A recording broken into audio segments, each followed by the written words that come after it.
혹시 두 분 양양공항, 양양국제공항 이용해 보셨어요? 아이 그럼요. 네. 전에는 우리 제주도 갈 때는 그 김해공항으로 가고 이랬었어요. 예. 근데 요새 강릉에서 야양은 뭐 엎어지면 고다할 때지. 그리고 주차장은 좀 편하고 넓고 좋소. 예. 넓죠. 저도 사실 그 작년에 그 플라이 강원 첫 취항할 때 아, 그 타러 맞아요. 갔었죠. 맞아요. 기억나시죠? 예. 제주도로 첫 비행기 타고 갔었습니다. 물론 7번 국도였어요. 아. 네. 지난해까지만 해도 사실은 이 양양공항을 모기지로 하는 이 플라이 강원 순항을 예상했었습니다. 네. 그런데 취항 1년 만에 매각설도 나오고 있고요. 또 여러 가지 난항을 겪고 있는 상황인데요.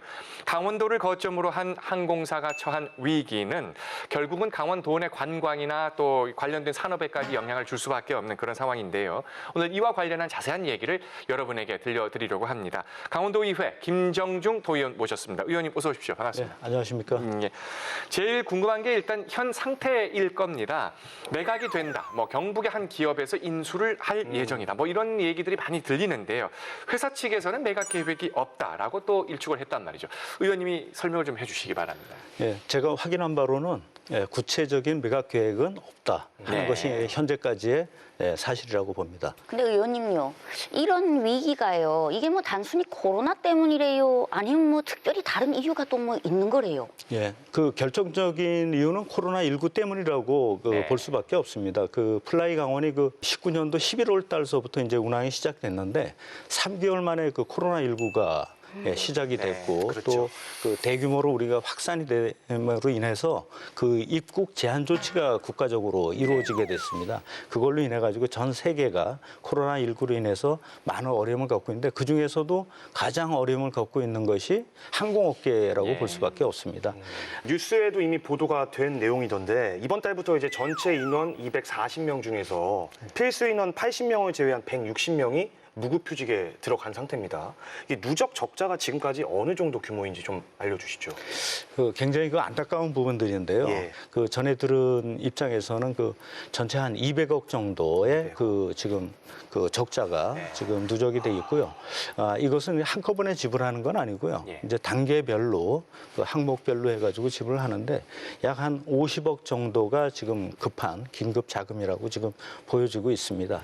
그 강원도가 플라이 강원에 그 지원하려던 운항 장려금 30억이 9월에 열린 도의회 예결위에서 이게 삭감이 됐다라고 이제 알고 있습니다. 근데 이로 인해서 유동성 위기가 더 가중되는 게 아니냐 이런 얘기가 나올 수 있거든요. 예. 직접 지금 현직에 계신 도의원으로서 설명을 좀 해주셔야 되겠습니다. 그 항공사들이 대부분 그 초기 사업 비용들, 투자 비용들이 굉장히 많이 들어가고 또 고정 비용들이 지출이 굉장히 많습니다. 네. 그래서 그 다른 항공사들은 대부분 든든한 그 모 기업들을 다 가지고 이제 시작들을 하고 네, 있습니다. 그렇죠. 그래서 플라이 강원은 그 소액 주주라든가 개인 투자자 중심으로 이 진행이 되다 보니까 그 국토부에서 그 재무 안전성에 대한 걱정을 사실 많이 했습니다. 네. 그래서 지난번에 그 운항 증명을 교부할 때 강원도에 2년에 걸쳐서 2020년도에 60억, 그다음에 21년도에 60억 하는 운항 장려금을 지원하는 것을 사실은 그 보이지 않는 요구 조건 속에 있었습니다. 네. 그래서 그 20년도에 당초에 60억 원에 대한 예산은 집행을 했고요. 그 코로나19로 인해 갖고 상황이 굉장히 어려워지다 보니까 그래서 저희가 21년도 운항 장려금 60억 중에서 30억을 조기 집행하는 걸로 해서 3차 추경했다 이렇게 예산 심의했다 들어갔습니다. 그런데 그 절차상에 사실은 문제점도 있었고 예. 또 플라이 강원의 그 투자 유치라는 자구 노력에 대한 좀 부족한 부분들을 의원들이 좀 이유로 해가지고 예산이 삭감이 됐습니다. 지금 현재 그 강원도하고 도의회에서는 지원에 대한 필요성에 대한 것은 분명히 인식을 하고 있습니다. 그래서 다른 각도로 지원할 수 있는 방법을 계속 모색하고 있는 중에 있습니다. 네. 아유, 플라이 강원 입장에서는요, 이 코로나19가 너무너무 속상하고 아주 왼수 같을 것 같아요. 그렇죠. 이렇게 국제선이 다 금지가 됐으니. 그리고 나서 그럼 어떤 자구책으로 그 우리 지역 그 뭐 서핑 같은 지역 특화 상품을 뭐 이렇게 노선과 연관을 해서 뭐 자구책을 마련하고 이런 적도 있었는데 그건 또 뭐 어땠나요? 그 서핑 상품을 그 이용한 것은 호응은 좀 없기는 했으나 실질적인 그 수익성 개선에는 큰 도움이 되지 않았습니다. 예, 지금 그 플라이 강원이 국제선 운항이 지금 현재는 불가능한 입장에 있다 보니까 예, 국내선을 통해서 그나마 서핑이라든가 이런 부분들을 좀 그 함께 모아서 진행할 수 있는 방법을 좀 찾아가는 그런 어떤 과정 속에 있고요. 이후에도 그 뭐 스키라든가 온천 또 요트 이런 부분들을 통해서 좀 상품을 다양화시켜 나갈 수 있는 방법은 계속 찾고 있습니다. 예, 예. 그 최근 보면은 이제 대한항공이나 아시아나항공 같은 경우에는요, 그러니까 여객 대신에 화물 운송량을 늘려가고 있습니다. 그러니까 일종의 이것도 자구책이겠죠. 그러면 플라이 강원도 이 도내 수출 물량 운송 같은 어떤 좀 전략적인 방법을 좀 모색할 필요성이 있지 않을까요? 그 굉장히 좋은 생각입니다. 네. 그런데 그 양양공항이 여건이 화물 운송에는 아직 좀 미흡한 그런 예, 상태에 예. 있습니다. 그 물량이라든가 그 물류 여건 이런 것이 다 갖춰져야지만 화물 운송에 대한 부분들이 진행이 되는데 지금 현재 그런 입장은 못 되고요. 그래서 플라이 강원도 당초에 그 면허를 취득할 때 그 화물 운송에 대한 면허는 없고 다만 이제 그 여객 운항에 대한 면허만 취득을 했습니다. 앞으로 이제 뭐 강원도가 물류 확산이라든가 또 그런 여건들이 갖춰진다면 아마 양양공항도 화물 운송 면허에 대한 것도 또 생각해 볼 필요성이 있다라고 생각을 하고 플라이 강원 역시 화물 운송에 대해서도 아마 준비를 하려고 생각하고 있습니다. 네. 그 강원도 입장에서 이제 조금 더 파격적이면서도 좀 전폭적인 지원책이 있었으면 좋겠다는 생각이 드는데 그런 건 없습니까, 의원님? 예, 그 지금 현재 그 강원도가 예산상의 지원 이외에 사실 중앙정부에다가 이 긴급자금에 대한 부분들을 요청을 계속 하고 있습니다. 예. 근데 지난 2월 달 또 3월 달, 그 8월에 걸쳐 가지고 국토교통부에서는 그 항공산업 긴급 지원 방안에 대한 계획이 있었습니다. 근데 그 플라이 강원이 신생 항공사였기 때문에 산업은행의 그 유동사 자금 지원에서 배제가 됐습니다. 그렇죠. 이 지원 기준에 3년간의 운항 실적이 들어가야지만 되는데 그 1년밖에 안 됐기 때문에 운항 실적도 없고 그런 입장에 있었고요. 지금은 이제 강원도에서 하여튼 지원 조건에 대한 개선 또 강원도 차원에서 그 항공교통의 기간 산업으로서 이 플라이 강원 꼭 필요하다 하는 것을 국토부에 계속 건의를 하고 있는 입장에 있습니다. 예.